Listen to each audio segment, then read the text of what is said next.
sejak Kamis lalu.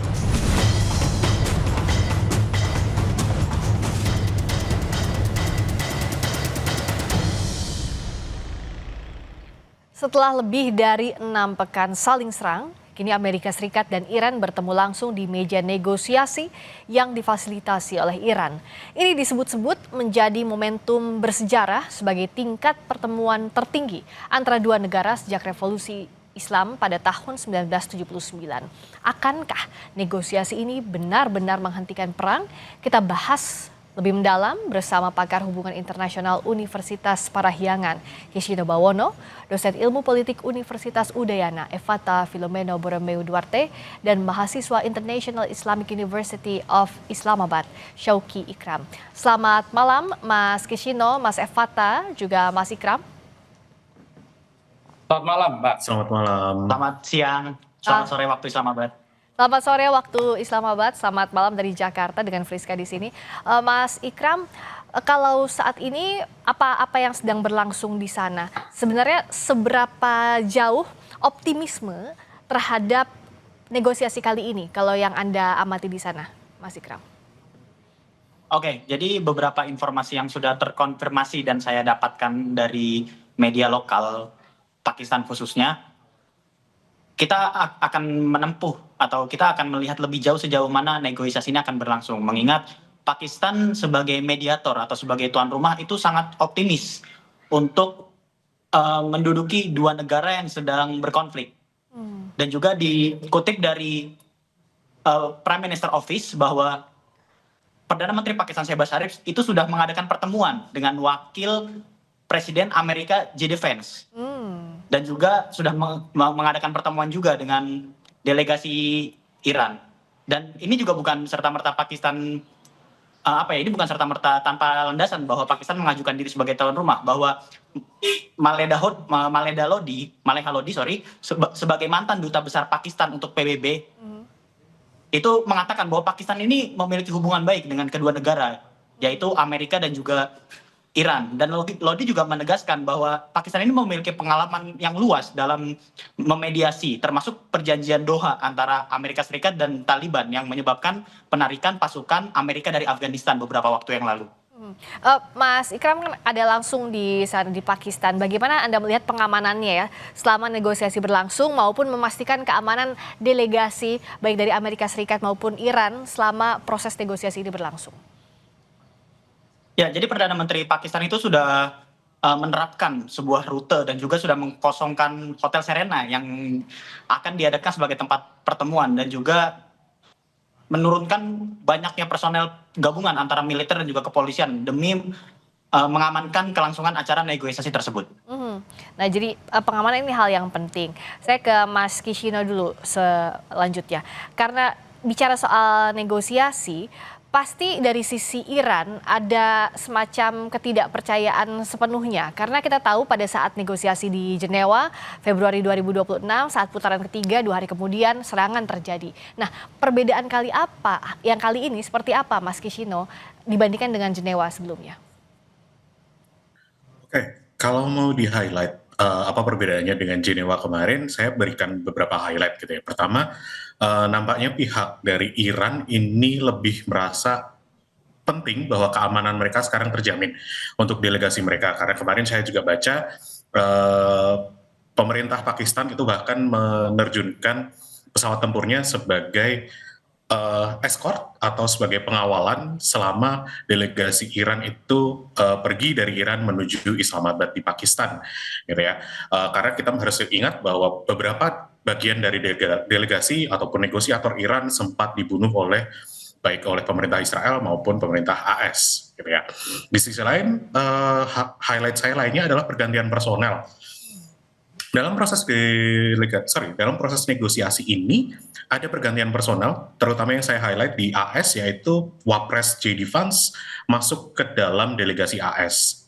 Saya kutip dari Reuters kemarin gitu ya, asumsinya J.D. Vance ini diinginkan oleh pihak Iran sebagai ketua delegasi karena dianggap bahwa J.D. Vance ini anti terhadap perang di Iran. Harapannya kalau diterka mungkin Iran berharap bahwa negosiasi akan jadi lebih lunak, jadi lebih mudah dibandingkan seseorang yang pro dengan perang. Di sisi lain saya juga lihat di Iran bahwa ada pergantian personel, cuma saya belum sempat melakukan profiling bahwa ini kira-kira orangnya lebih ideologis atau orangnya lebih pragmatis. Tapi kembali pola besarnya adalah kalau lebih pragmatis maka kemungkinan proses tembus atau proses lolos dari negosiasi menghasilkan resolusi tertentu nampaknya akan lebih mudah dibandingkan kalau ideologis. Gitu gambarannya dari saya. Meskipun ada menantunya Trump juga di sana ya, ada Jared Kushner. Iya, orang yang tetap sama yaitu Stephen Witkoff dan Jared Kushner di sana masih tetap sama, tapi ya ini yang akan jadi perdebatan di delegasi AS bahwa seberapa kuat posisi JD Vance melawan dua delegasi lainnya. Nah, bicara soal tadi, seberapa kuat masing-masing delegasi ini mempertahankan poin-poinnya, apakah betul Mas Evata, apakah bisa kita lihat sama dengan apa yang diklaim oleh Iran bahwa saat ini posisi tawarnya Iran ini lebih besar, apalagi dengan kunci Selat Hormuz yang selalu jadi daya tawar utama. Nah, apa Anda melihat seperti itu, Mas Evata? Ya, pertama kita bisa lihat ya bahwa kondisi hari ini memang makin lama makin kompleks. Meskipun memang sudah ada tanda-tanda yang cukup positif ya. Tetapi hal itu kembali lagi pada titik utamanya bahwa secara asimetris Iran mengendalikan Selat Hormuz. Dan yang lebih parah lagi, Iran bahkan mengumumkan rute baru. Dan rute ini makin membuat jalur kapal semakin dekat ke wilayah pantai perairannya Iran begitu. Yang awalnya ini secara bebas saja berada di tengah ya, sudah diatur karena dekat dengan Oman juga ya, dekat dengan juga Uni Emirat Arab, semuanya sudah diatur sedemikian rupa. Tetapi malah sekarang karena berapa ranjau diklaim oleh Iran tidak mampu dibersihkan, dan mereka mengatakan kalau mau aman ya harus mengikuti rute mereka, dan rute mereka tentu menggunakan tol ya, tol dengan biaya yang tentu sudah disepakati nanti ke depannya ya, oleh Iran itu sendiri dan diumumkan kepada dunia. Jadi titik tekannya di sini adalah diplomasi kali ini dipegang oleh IRGC begitu. Nah kan ketika ini dipegang oleh IRGC dan 15 syarat dari Amerika itu rata-rata berisi satu tekanan leverage yang luar biasa, dari Iran juga dengan 10 syaratnya, mereka mengatakan penangguhan, dari Amerika Serikat mengatakan baru harus ada pencabutan dan lain sebagainya. Ini masih terus belum terlihat ya sebenarnya titik utama, dan tadi sudah disampaikan oleh Donald Trump sebelum siaran ini, nuklir menjadi salah satu fokus utama gitu. Ketika nuklir ini nanti ke depannya tidak dibahas, kita fokus kepada Selat Hormuz, padahal sebenarnya titik utamanya nuklir begitu. Ini yang harus diselesaikan dan harus dibahas dengan sangat clear nanti di dalam diplomasi secara tidak langsung oleh Pakistan di Islamabad. Ya, demikian. Ya, termasuk nuklir ini kan selalu jadi alasan kenapa Amerika Serikat menyerang Iran, begitu juga dengan Israel. Nah, apa yang harus ditekankan kembali agar kejadian pada di Jenewa itu tidak terjadi saat ini, Mas Evata? Ya, pertama kita harus melihat bahwa dalam poin-poin itu pengayaan nuklir itu absolut ya, terhadap uranium itu absolut pasti akan mengalami kesulitan ya untuk diterima. Stok uranium diperkaya ini masih bisa. Program rudal balistik ini absolut pasti akan ditolak. Penarikan pasukan Amerika Serikat ini agak sangat sulit juga. Sanksi ya bisa negosiasi. Hormuz ya bisa negosiasi. Lebanon, Hizbullah ini titik kritis tidak mau dinegosiasi. Maka kalau Lebanon dan juga Hizbullah ini belum diklirkan, maka kita akan menunggu nanti di tanggal 14 ya pertemuan ini. Dan ini yang meminta adalah pemerintah dari Lebanon sendiri dan juga pemerintah Israel. Tetapi sebenarnya posisinya adalah yang bisa menghentikan kedua belah pihak ini adalah Amerika Serikat juga. Kalau Amerika Serikat ini memiliki goodwill ya atau etiket yang cukup kuat dalam diplomasi kali ini, dia bisa memberitahu Israel untuk menghentikan serangan. Karena serangan-serangan ini terhadap proksinya Iran, maka Iran juga tidak mau begitu. Itu mengatakan ya kami akan kurangi, karena titik kuncinya semua makin lama makin mengunci. Dan yang lebih menarik lagi Mbak, ada beberapa catatan intelijen, Cina kebetulan mensuplai beberapa bahan-bahan peledak baru yang nanti akan dipasang kepada rudal-rudal milik Iran itu sendiri. Nanti ke depannya kalau memang itu terbukti, maka akan menjadi satu perang yang semakin kompleks begitu, dan juga ledakan-ledakan yang muncul nanti akan merugikan semua pihak, dan itu mudah-mudahan tidak terjadi dan tidak sampai pada titik-titik perpecahan terhadap perang dunia ketiga. Demikian. Nah, yang kita harapkan jangan sampai ada impact lebih besar lagi kalau gencatan senjata tidak tercapai, karena tampaknya ini akan jadi momentum take it or leave it, iya atau enggak sama sekali. Sementara Mas Kishino, kan Iran ingin serangan berhenti permanen, tapi Amerika Serikat minta 30 hari gencatan senjata. Ini kan jadi dua POV yang berbeda, dua point of view yang berbeda. Kalau misalnya dari AS gencatan senjata artinya bisa jadi ada serangan, tapi Iran kan berkali-kali bilang bahwa ya hentikan serangan, jangan sampai ada serangan lagi. Bagaimana Anda melihat progres untuk mencapai titik temunya soal ini? Oke, saya pikir terkait tanggal ceasefire atau gencatan senjata akan berapa lama, ini memang contentious ya. Kita juga bisa curiga bahwa Amerika pengen cuma 30 hari, apakah ini waktu yang mungkin mereka butuhkan untuk mempersiapkan eskalasi yang lebih tinggi. Artinya akan ada serangan yang lebih besar ke Iran gitu ya, sebagai atau paling tidak sebagai posturing, ancaman bahwa kalau tidak ikut dengan apa yang diperintahkan atau apa yang dipinta Amerika Serikat, serangan akan meningkat.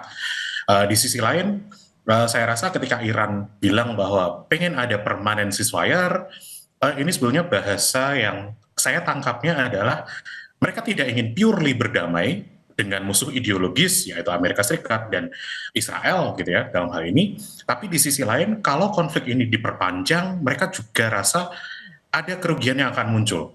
Ada nada-nada desperation di dalam pemerintahan Iran. Seperti kemarin ada laporan yang menyatakan bahwa penduduk Iran itu sudah melakukan human shield untuk beberapa fasilitas-fasilitas penting gitu ya.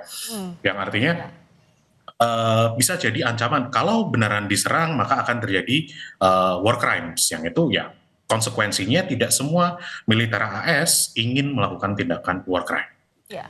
Jadi saya rasa gambarannya gitu. Ya, dan ini kita tahu pertentangan sudah jalan sejak awal ini serangan terjadi. Bahkan Mas Ikram, sebelum saya pamit ke Mas Ikram, sebenarnya negosiasi pukul berapa dijadwalkannya? Sekarang masih sore kan di sana ya? Iya, betul. Jadi terkait masalah waktu negosiasi kapan dilaksanakan, itu waktunya masih sangat fluid dan belum ada konfirmasi resmi. Mengingat kita semua juga tahu bahwa Iran itu kan mengajukan 2 tuntutan dulu kan. Oke. Yang pertama ialah menghentikan eskalasi perang di Lebanon dan yang kedua adalah pencairan aset terlebih dahulu. Ketika 2 tuntutan ini sudah dipenuhi, barulah delegasi Iran itu mau duduk dengan Amerika. Oke, jadi waktu pastinya belum tentu juga, asal 2 syarat tadi harus dipenuhi dulu ya. Dan warga sana bagaimana sih Mas memandang negosiasi ini yang akan berlangsung? Ya, jadi sebenarnya perlu kita apresiasi juga bahwa apa yang dilakukan oleh Perdana Menteri Shehbaz Sharif adalah suatu gebrakan yang sangat luar biasa. Mengingat ini tuh didukung oleh beberapa parlemennya dan juga didukung oleh masyarakat lokal. Bahkan ada salah satu headline media lokal Pakistan mengatakan dan memberikan judul bahwa Pakistan Save World Civilization. Berarti kan itu sebuah apresiasi bagi Perdana Menteri Shehbaz Sharif untuk menjembatani sebagai mediator agar Iran dan Amerika ini mau berdamai secara permanen. Dikarenakan efeknya itu juga terasa di negeri Pakistan itu sendiri. Dan ada banyak hambatannya termasuk juga soal Selat Hormuz yang akan dikenakan tarif. Ini akankah jadi ganjalan kalaupun ia akan berlaku? Apa ya yang bisa jadi jalan tengah untuk ini? Saya pamit dulu ke Mas Syawki Ikram. Terima kasih banyak. Mahasiswa International Islamic University of Islamabad, Mas Evata, juga Mas Kishino. Kita ketemu usai jeda. Masih di Sapa Indonesia Malam bersama saya Friska Clarissa, masih membahas soal kelangsungan negosiasi yang difasilitasi oleh Pakistan. Bagaimana saat ini? Apakah akan berlangsung dengan baik dan mencapai kesepakatan? Masih bersama kami, pakar hubungan internasional Universitas Parahyangan, Kishino Bawono, juga dosen ilmu politik Universitas Udayana, Evata Filomeno Boromeu Duarte. Saya ke Mas Evata dulu.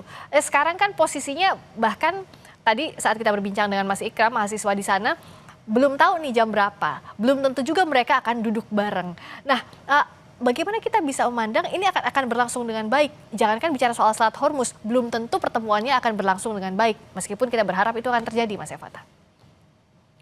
Ya, baik. Ini akan berjalan dengan baik karena para delegasi juga mengajak negara-negara yang lain untuk hadir. Salah satunya Cina.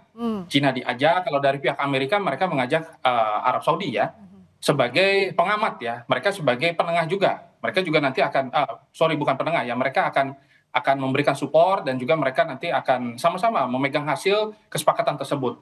Nah kita bisa lihat kalau dalam situasi seperti ini negara-negara yang memiliki kepentingan dan juga mata dunia semuanya berharap pada seluruh delegasi yang hadir, bukan cuma dari Amerika Serikat dan juga dari Iran itu saja, tetapi kita nanti akan melihat bagaimana ke depannya tekanan-tekanan secara tidak langsung yang nanti proposal-proposal ini juga sudah terjadi di bawah meja ya. Sebenarnya Cina dalam hal ini itu juga berperan besar ya dalam upaya diplomasi di Islamabad ini gitu. Jadi memang udah ada pembicaraan yang cukup intens, dan hal itu juga sudah diketahui oleh Amerika. Karena apa? Karena kita lihat bahwa kompleksitas yang terjadi ternyata mendapat tekanan dunia saat dimana ketika tadi secara unclosed harusnya semua kapal yang melintas itu kan bebas saja. Ya. Ketika dikenali tarif tol, kita bisa lihat salah satu yang cukup protes adalah negara dekat-dekat kita ya, salah satunya Singapura.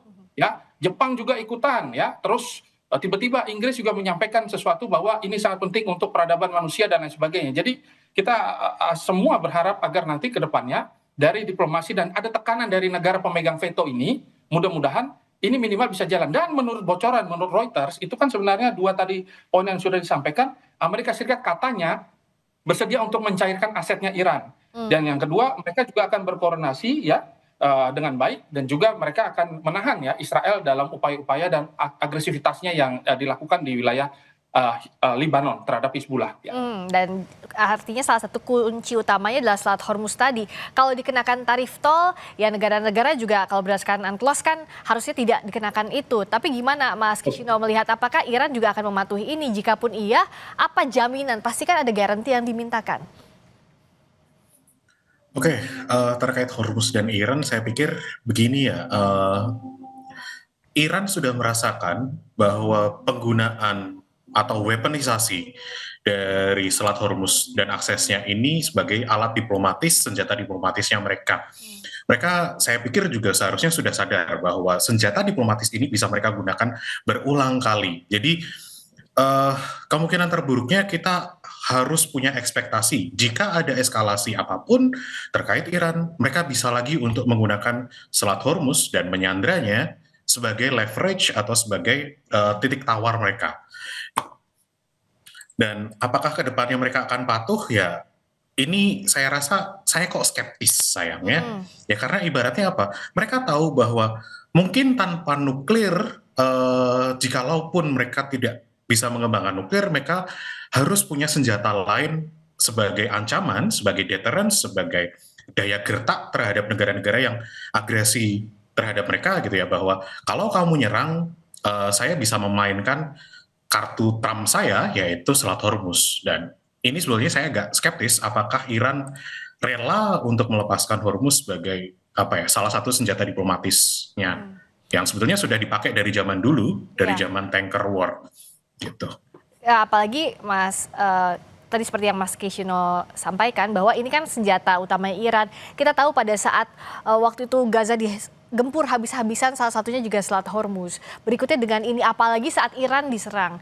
Artinya kalau ada serangan terhadap dignitinya Iran, kedaulatannya Iran, ini yang bisa digunakan gitu. Karena tidak mungkin menggunakan senjata apalagi nuklir. Nah Mas Evata, bagaimana agar Iran pun di sisi lain punya jaminan bahwa jangan sampai harus ada saat ada serangan terjadi dia tidak punya daya tawar apa-apa. Ya, inilah titik di mana akhirnya Iran memainkan strategi asimetris ya. Dia sangat paham ya bagaimana membawa kondisi ini. Awalnya ini kan sebenarnya peperangannya itu terjadi di wilayah dalam ya, dari Iran itu sendiri. Tetapi ketika Amerika Serikat memiliki ambisi untuk nanti ke depannya menguasai energi, nah disinilah letaknya Amerika juga salah secara intelijen akhirnya. Titik yang harusnya tidak dibawa karena dalam perang tanker waktu itu pernah terjadi, Amerika juga sempat kalah ya, dan juga Rusia juga sempat kewalahan. Nah disinilah sebenarnya poin yang harusnya dipelajari dengan baik. Tetapi karena ini menjadi salah satu titik tekan utama bahwa Amerika ingin menguasai minyak, dan salah satunya adalah dengan menguasai Selat Hormuz, di sanalah letak di mana akhirnya Iran mengendalikan permainan ini. Dan dalam pengendalian kali ini gitu, Iran juga mengetahui bahwa sebenarnya mereka bisa memperpanjang perang ini sehingga akhirnya semua pihak harus kembali menegosiasikan diri ya terhadap kepentingan negaranya, dan juga harus ikut dengan aturan-aturan dibawa oleh Iran itu sendiri. Dan posisinya Iran juga akhirnya meningkatkan kapasitas militer mereka. Salah satunya kita bisa lihat Rusia ternyata tidak diam saja. Rusia juga sebenarnya secara bilateral itu banyak kerjasama senjata, bahkan drone Shahid yang ditembakkan ke Ukraina juga merupakan teknologi dari Iran. Dan ada beberapa teknologi juga yang dibawa oleh Rusia itu sekarang ada di Iran. Begitu juga dengan Cina. Jadi semua akhirnya memasang 2 kaki, 3 kaki, 4 kaki, dan akhirnya terciptalah dilema-dilema dan juga paradoks yang akhirnya membuat semua pihak cukup berat. Tetapi dalam hal ini karena posisi Iran itu berada dalam kondisi yang cukup strategis, dia menang secara framing dan dia menang secara kewilayahan. Inilah yang membuat Amerika harus lebih hati-hati dan kembali memahami bahwa posisi ini adalah posisi yang sangat rumit karena ini adalah pertarungan diplomasi politik ya, bukan pertarungan militer. Kalau militer kan bisa saja Amerika drop nuklir dan selesai. Tapi nyatanya kalau secara politik ya banyak hal yang dipikirkan baik dari resolusi-resolusi yang ada dan juga posisi politik dari Donald Trump itu sendiri. Saya lihatnya demikian. Dan kalau kita kembali lagi, bagaimana menegosiasikan Selat Hormuz karena ujungnya juga pasti kan soal perekonomian yang jadi terdampak dan apakah harus memperpanjang perang atau tidak. Tadi Mas Kishino kita lihat komposisi delegasi. Kalau yang bernegosiasi ya Trump akan sulit tampaknya ya, makanya didelegasikannya wakil presiden dan juga menantunya. Tapi kalau kita lihat dengan komposisi delegasi, juga tadi ada China, ada Tiongkok, ada juga Arab, apakah ini bisa setidaknya mencapai kesepakatan yang bisa cukup dipercaya dalam waktu-waktu yang krusial ini, Mas Kishino?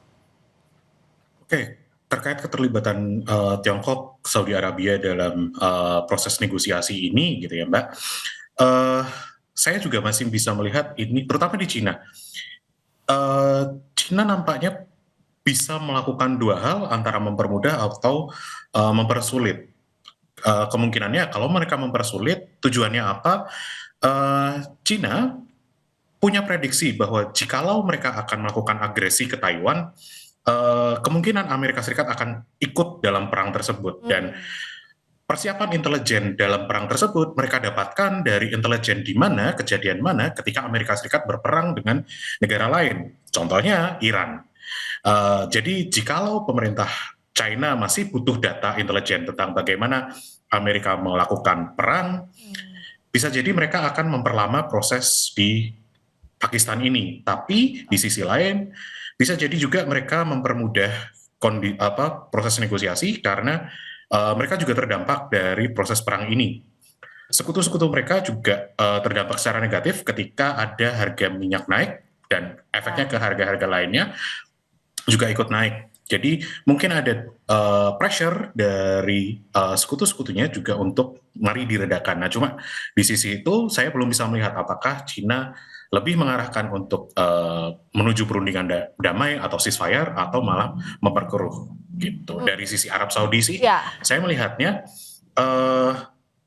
mereka juga terdampak dari perang ini. Mereka sempat protes kalau ceasefire, mereka juga terancam dengan nuklir dan Hormuz yang disandra oleh Iran. Nah, nampaknya mereka masih ingin Iran untuk ditekan lebih, untuk dilemahkan karena ya Arab Saudi merasa terancam dengan kehadiran Iran sebagai pesaing regional mereka. Ya, dan proksinya juga kan lebih dekat ke sana ya kalau Arab Saudi.